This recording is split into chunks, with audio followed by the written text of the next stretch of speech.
मैं शांतनु हूं देवी। हस्तिनापुर नरेश शांतनु। मैं गंगा हूं। मैं इधर शिकार खेलने निकला था। फिर क्या हुआ महाराज? यह तो अभी पता नहीं, परंतु लगता है किसी चंद्रमुखी मृगनयनी ने मुझे को शिकार कर लिया। ये तो बहुत बुरा हुआ। हस्तिनापुर के नरेश को सावधान रहना चाहिए, क्योंकि राजा बिना तो हस्तिनापुर ऐसा लगेगा जैसे धनुष बिना किसी धनुर्धारी का कंधा। अब हस्तिनापुर का क्या होगा महाराज? अब तो हस्तिनापुर के बचाव का केवल एक ही उपाय है देवी। तब तो आपको शीघ्र ही वो उपाय कर लेना चाहिए महाराज। ये तो तुम्हारे हाथ में है देवी। अपना प्रश्न मैं कल करूंगी नरेश, कि हस्तिनापुर जैसे शक्तिशाली राज्य का बचाव मेरे हाथ में कैसे?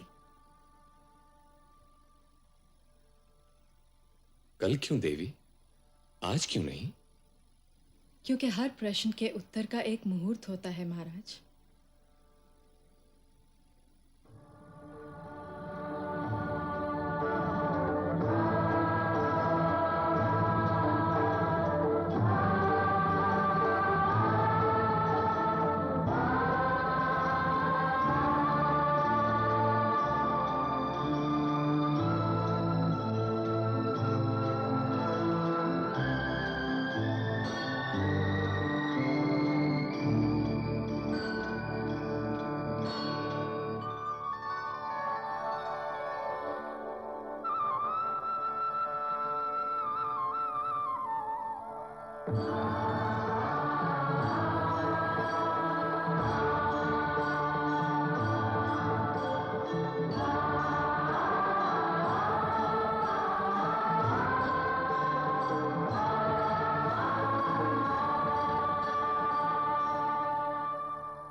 मैं शांतनु हूं देवी। हस्तिनापुर नरेश शांतनु। मैं गंगा हूं। फिर क्या हुआ महाराज? यह तो अभी पता नहीं, परंतु लगता है किसी चंद्रमुखी मृगनयनी ने मुझे को शिकार कर लिया। ये तो बहुत बुरा हुआ। हस्तिनापुर के नरेश को सावधान रहना चाहिए, क्योंकि राजा बिना तो हस्तिनापुर ऐसा लगेगा जैसे धनुष बिना किसी धनुर्धारी का कंधा। अब हस्तिनापुर का क्या होगा महाराज? अब तो हस्तिनापुर के बचाव का केवल एक ही उपाय है देवी। तब तो आपको शीघ्र ही वो उपाय कर लेना चाहिए महाराज। ये तो तुम्हारे हाथ में है देवी। अपना प्रश्न मैं कल करूंगी नरेश, कि हस्तिनापुर जैसे शक्तिशाली राज्य का बचाव मेरे हाथ में कैसे? कल क्यों देवी, आज क्यों नहीं? क्योंकि हर प्रश्न के उत्तर का एक मुहूर्त होता है महाराज।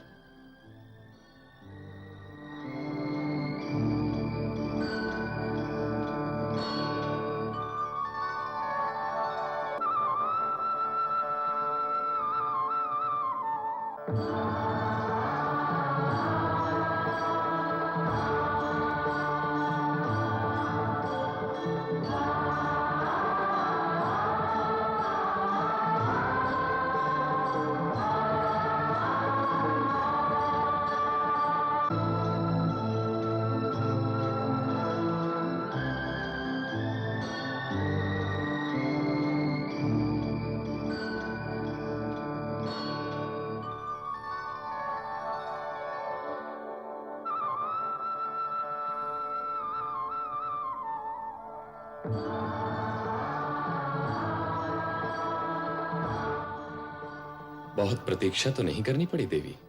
प्रतीक्षा तो करनी पड़ी, परंतु बहुत नहीं। हाँ, तो कल आप कह रहे थे महाराज कि हस्तिनापुर के बचाव का केवल एक ही उपाय है। तो मैंने आपसे कहा था कि तब तो आपको वो उपाय शीघ्र ही कर लेना चाहिए।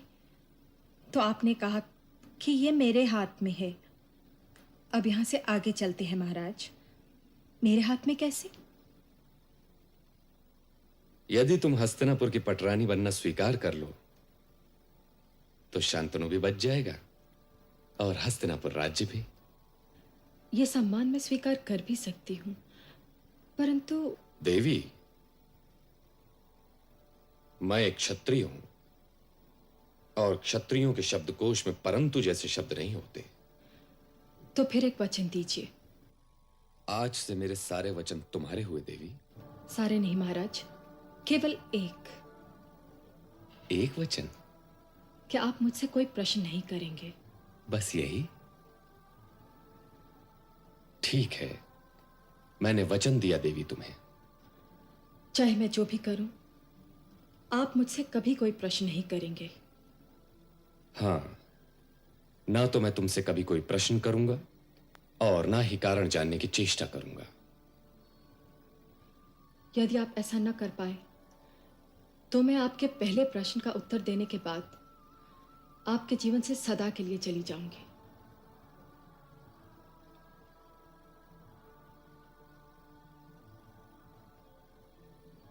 स्वीकार है देवी।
मैं समय हूं। मेरे बहाव के रास्ते में न किसी दुख की रुकावट है, न किसी सुख की। फिर भी कभी कभी भाग्य रेखाएं मुझे भी उलझा लेती है। जब ही तो मैं गंगा तट पर शंतनु की वंश रेखा की कथा में बंधा खड़ा हूं। ब्रह्मापुत्री गंगा एक एक करके अपनी कोख से जन्म लेने वाले 7 शंतनु पुत्रों को स्वयं अपने ही जल में बहा चुकी है। हस्तिनापुर नरेश भी तट पर मेरे साथ खड़े चुपचाप देखते रहने के सिवा कुछ न कर सके। वो एक विवश मछली की तरह तड़प रहे थे, क्योंकि उनके गले में स्वयं उनके वचन का कांटा फंसा हुआ था। वो केवल रो सकते थे तो रोते रहे। वो गंगा से कुछ पूछ नहीं सकते थे, इसलिए कुछ पूछ न सके।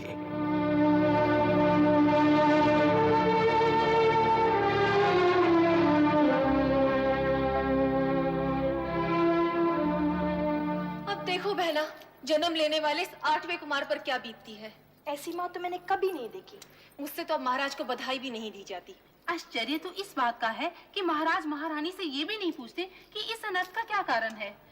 वे कैसी माँ है जो बच्चे को जन्म देते ही उसकी हत्या कर देती है। जब वे 7वें राजकुमार की हत्या करने के लिए गंगा के तट की ओर जा रही थी तो मैं उनके पीछे हो ली। हाय, कैसे बताऊं, उन्होंने बेचारे राजकुमार को पानी पर ऐसे रखा जैसे कोई भगवान के चरणों में फूल रखता है।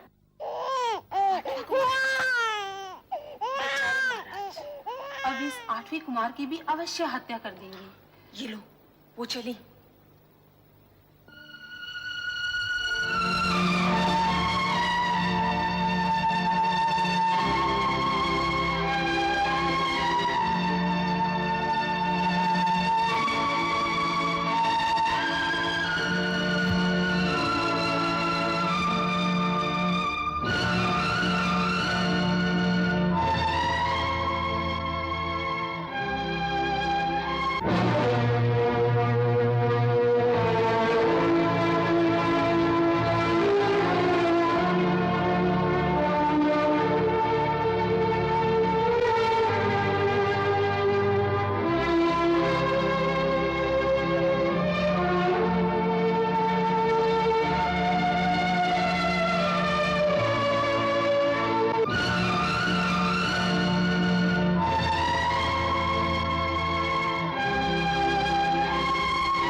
नहीं, नहीं।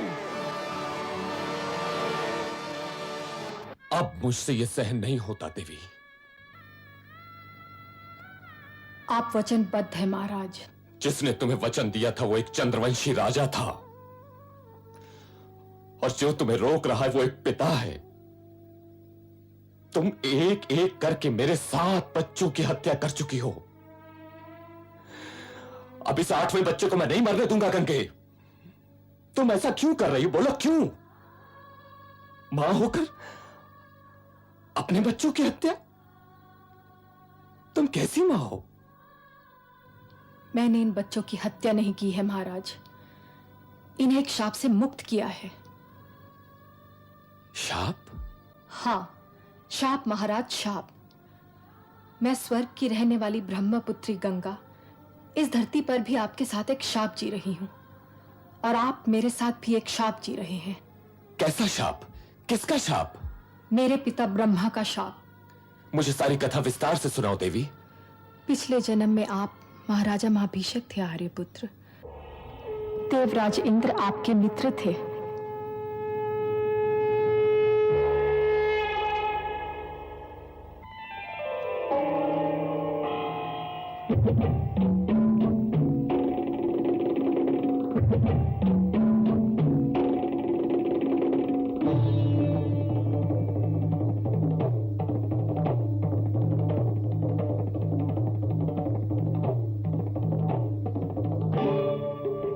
आप देवांगनाओं का नृत्य देखने के लिए बहुधा उनकी सभा में आया करते थे।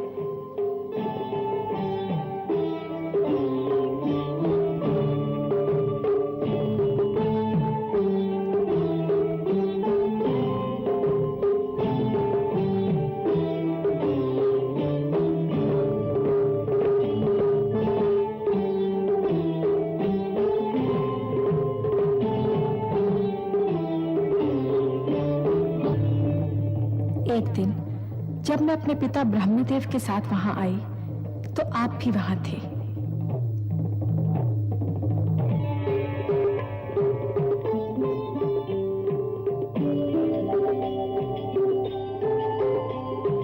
आपने मुझे देखा और मैंने आपको, और देखते ही देखते खो से गए। तभी हवा का झोंका आया और उसने मेरा आंचल उड़ा दिया।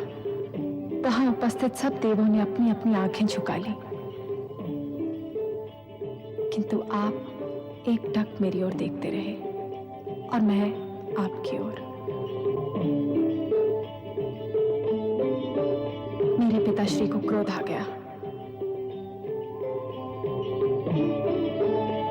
उन्होंने हम दोनों को पृथ्वी पर जन्म लेने का शाप दे डाला। महाभिषेक, मैं तुम पर रुष्ट हूं। तुमने शालीनता भंग की, और गंगे, तुमने महाभिषेक का साथ दिया। मैं तुम दोनों को शाप देता हूं। तुम दोनों मृत्यु लोक में जन्म लोगे। जाओ, मैं तुम दोनों को शाप देता हूं। और अभी जब आपने अपना वचन तोड़ा तो मैं उस शाप से मुक्त हो गई, और उस मुक्ति का अर्थ ये है कि मेरे लिए अब आपको छोड़ जाने का समय आ गया है। परंतु क्या वो मेरे 7 पुत्र भी देवताओं की चौसर की गोटियां थे? मन मैला न कीजिए आर्यपुत्र। आपके 8 पुत्र वो वसु हैं जिन्हें ऋषि वशिष्ठ ने धरती पर जन्म लेने का शाप दिया था। मुझसे उनका ये दुख देखा ना गया, तो मैंने उन्हें वचन दिया कि मैं उन्हें अपनी कोख से जन्म दूंगी, और जन्म देने के बाद उन्हें मृत्युलोक से मुक्ति दिलाऊंगी। परंतु लगता है कि अभी ये उस शाप की अंतिम सीमा तक नहीं पहुंचा। इसे अभी वो शाप जीना है। अच्छा, आज्ञा दीजिए आर्यपुत्र। परंतु मेरे पुत्र को तो मुझे देती जाओ प्रिय। अभी इसका समय नहीं आया है। मैं इसे अपने साथ ले जा रही हूं। समय आने पर इसे लौटा दूंगी। मैंने इसका नाम देवव्रत रखा है आर्यपुत्र, परंतु आगे चलकर धरती और आकाश के बीच न जाने इसका नाम क्या हो जाए।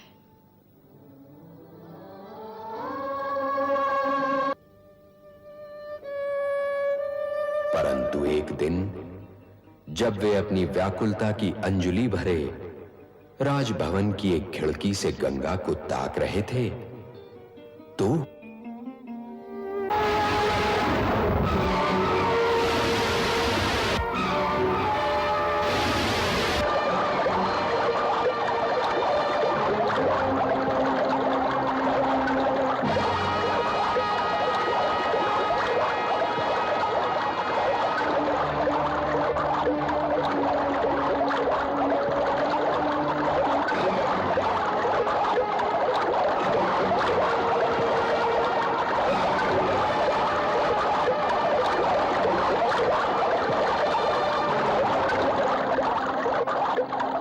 शंतनु ने देखा कि तीरों की एक बाण ने शक्तिशाली गंगा को बांध दिया है।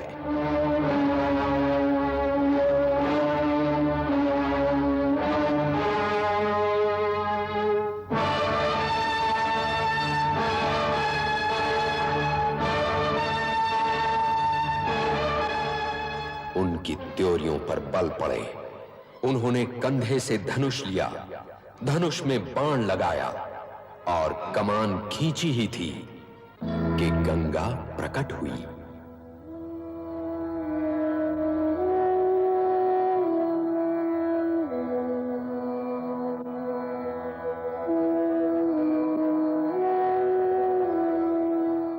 आर्यपुत्र, गंगे,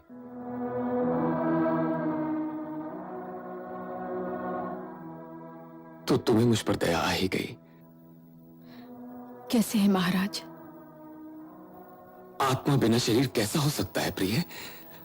अब और देर न करो, गंगा के पानी को मुक्ति दिलाकर हम राजभवन चलते हैं। जो तुम्हारे बिना ऐसा लगता है जैसे दीप बिन दिवाली की रात, गुलाल बिन होली का दिन। हम एक बार फिर सुख चैन का वही जीवन जिएंगे प्रिय। बहता हुआ पानी कभी लौटा है आर्यपुत्र जो मैं लौटाऊंगी? अतीत कभी वर्तमान नहीं बन सकता। मैं आपका अतीत हूं और आपका भविष्य आपको लौटाने आई हूं। तुम्हारे बिना मेरा कोई भविष्य नहीं है प्रिय। है आर्यपुत्र, है, और मैं आपका भविष्य अपने साथ लेकर आई हूं, क्योंकि वास्तव में भविष्य अतीत की कोख से ही जन्म लेता है। वो रहा आपका भविष्य।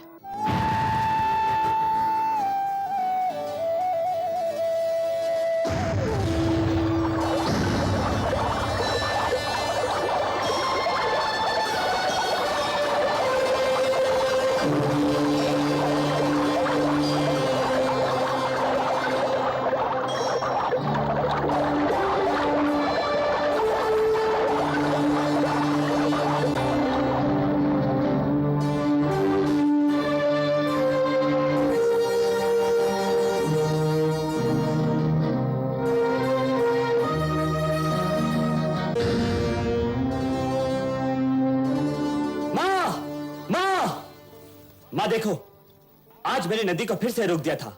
हाँ पुत्र, मैंने भी देखा और तुम्हारे पिता महाराज ने भी। पिता महाराज? देख क्या रहे हैं महाराज? अपने पुत्र को संभालिए। पुत्र, अपने पिता महाराज को प्रणाम करो।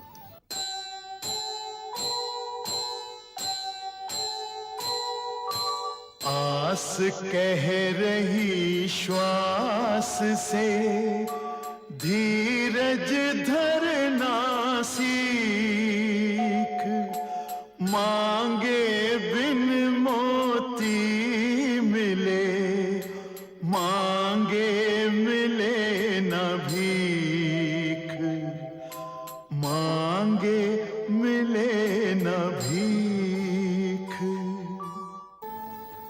तुम्हारा नाम क्या है पुत्र? माँ ने मेरा नाम देवव्रत रखा है। धनुर्विद्या किससे सीखी है? ऋषि भार्गव से पिता महाराज। आप क्या समझे थे आर्यपुत्र कि मेरी ममता पुत्र प्रेम में अंधी होकर इसे युवराज कह गई? मुझे भरत वंशियों की इस परंपरा का ज्ञान है कि वो जन्म में नहीं कर्म में विश्वास करते हैं, कि वो जन्म भोगी नहीं कर्म योगी होते हैं। मेरे और तुम्हारे पुत्र को योग्य तो होना ही चाहिए प्रिय। यह आवश्यक नहीं था आर्यपुत्र, परंतु हस्तिनापुर की राजगद्दी पर कर्म का ही अधिकार चला आ रहा है, इसलिए मैंने आवश्यक समझा कि देवव्रत ऋषि वशिष्ठ से वेद और वेदांत की शिक्षा प्राप्त करे और गुरु बृहस्पति से राजनीति सीखे, जो इसने किया।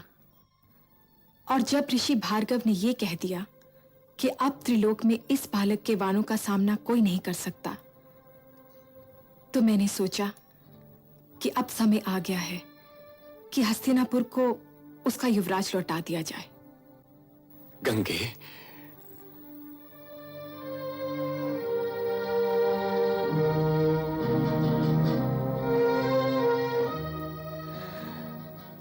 हस्तिनापुर इसे पाकर धन्य हो गया।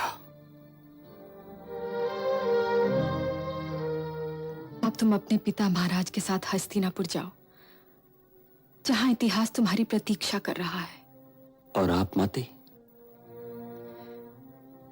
वृक्ष की छाया वृक्ष से बंधी होती है,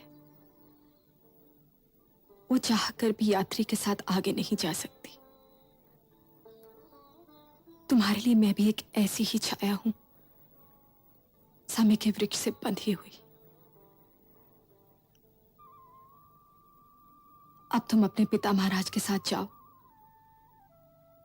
और हस्तिनापुर में अपने कर्तव्यों का पालन करो। जो आज्ञा माते।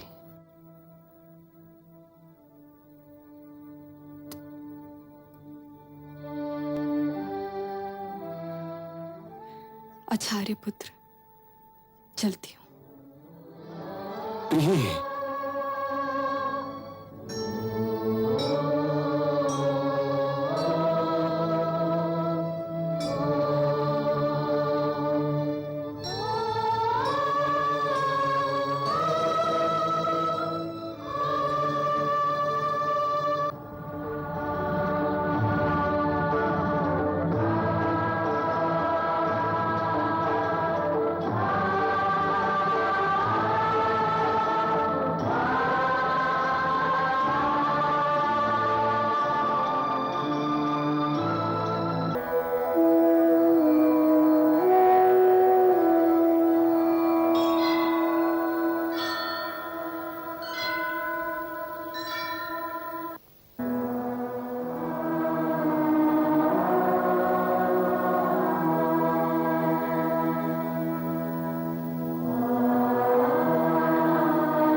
प्रणाम माते। आयुष्मान भव। आज आपसे बातें करने को जी हो आया था माते। कहो वत्स। मैंने जो कुछ किया ठीक किया ना माते? तुम अधर्म कर ही नहीं सकते पुत्र।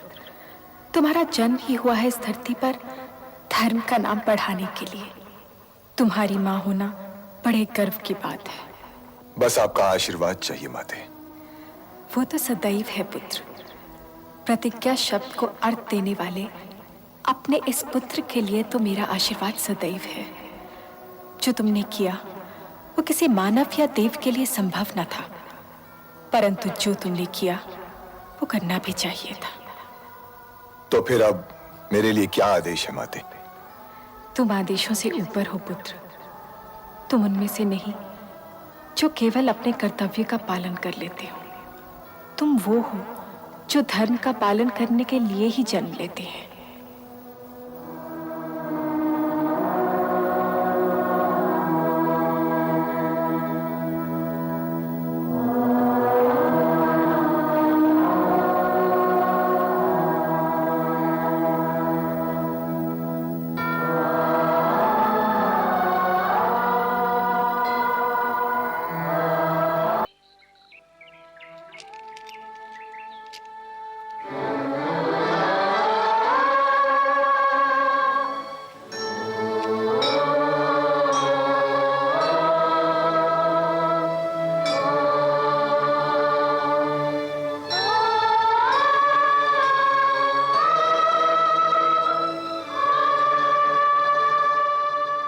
आयुष्मान भव।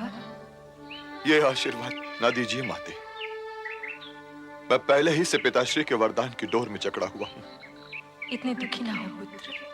दुख की तो कोई सीमा ही नहीं होती ना माते। परंतु आज इतने दुखी क्यों हो? एक कारण हो तो बताऊं। मैं शोक मना रहा हूं उन जीवन मूल्यों का जिनकी मृत्यु मेरी आंखों के सामने हो रही। मैं शोक मना रहा हूं उस उजली रेखा का जो हमारे पूर्वजों ने सत्य और असत्य के बीच खींची थी माते।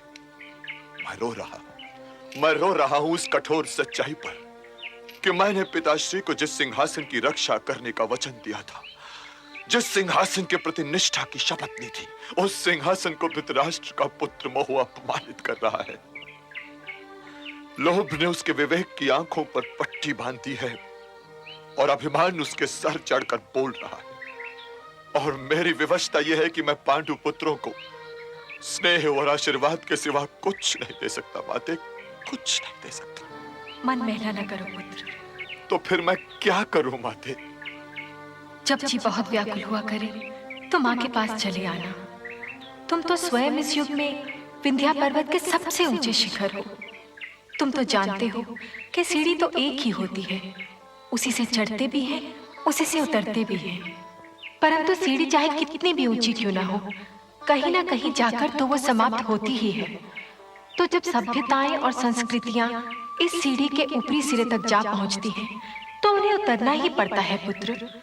और जब वो उतरने लगती हैं, तो वो जीवन मूल्य कुचले जाते हैं जिनके आधार पर वो ऊपर चढ़ी थी। और इस गिराव से बचने के लिए उनके हाथ में जो भी आता है वो उसे पकड़ लेती हैं। राजनीति भी इस नियम के चक्र से बाहर नहीं। ये युग भारतवर्ष के उद्धार का युग है पुत्र। परंतु निराश होने की कोई आवश्यकता नहीं, क्योंकि मनुष्य सीढ़ियां बनाना जानता है।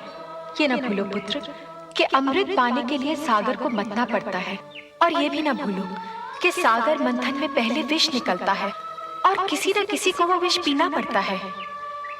तुमने वही विष पीने के लिए जन्म लिया है पुत्र। यही तुम्हारा कर्म है।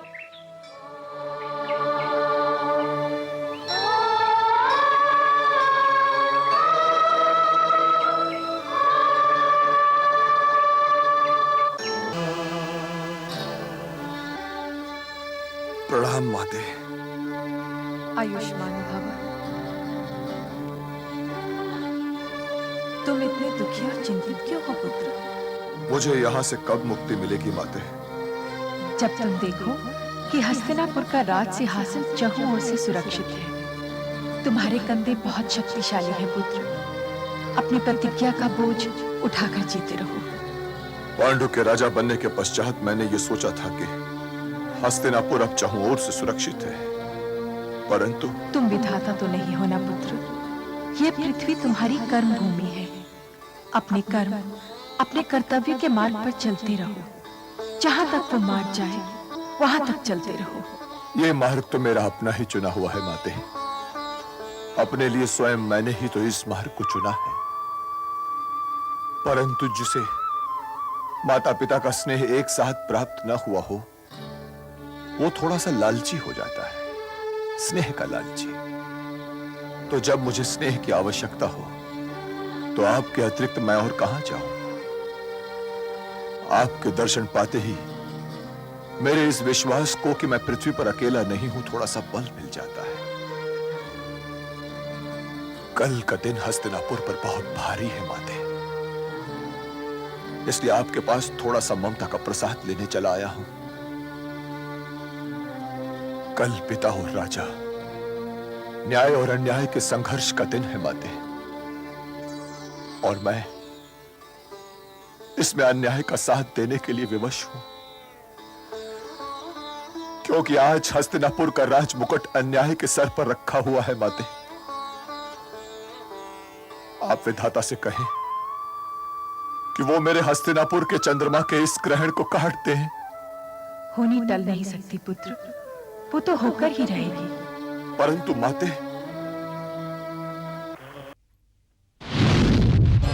गंगा आशीष दे आकर सुत के पास, आज गिरा हो कोई आकाश, जो कोई आकाश। प्रणाम माते।